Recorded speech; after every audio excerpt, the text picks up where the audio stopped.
好，来继续来看，桃园市政府为着要响应着中央普发现金1万块，是推出着百倍幸福礼的活动。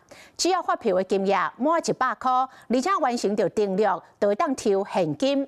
但是上新一期的得奖的名单，引发着外界质疑是黑箱作业，因为有一个姓潘的民众，小连续得奖2届，抽着现金1万块甲5万块。桃园市经发局出面来配合，讲这抽奖的过程，拢有律师见证是随机开出，绝对无违法的情形。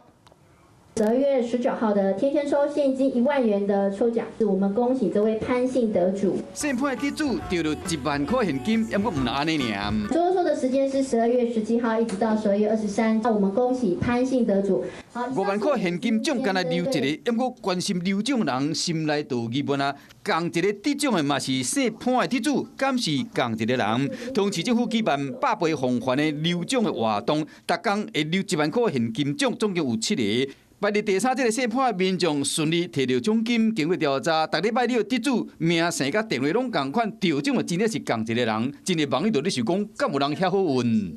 抽奖本来就是靠运气，如果是黑箱的话，就要看有没有人会发现。就他比较幸运吧，可能上天眷顾他吧，应该是 OK 啦。他电脑抽样抽的啊，电脑除非你去改程式吧，不然应该不会没办法作弊啊。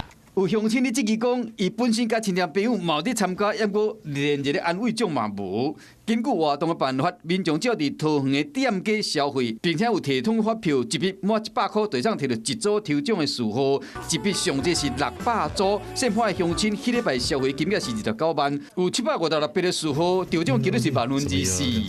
我们每次的抽奖都有律师公开的一个见证，然后我们全程都会做录影的存证的一个动作。针对民众的质疑，市政府澄清讲，抽奖的过程秉持公平、公正、公开原则，由电脑系统随机溜出来，绝对无做手。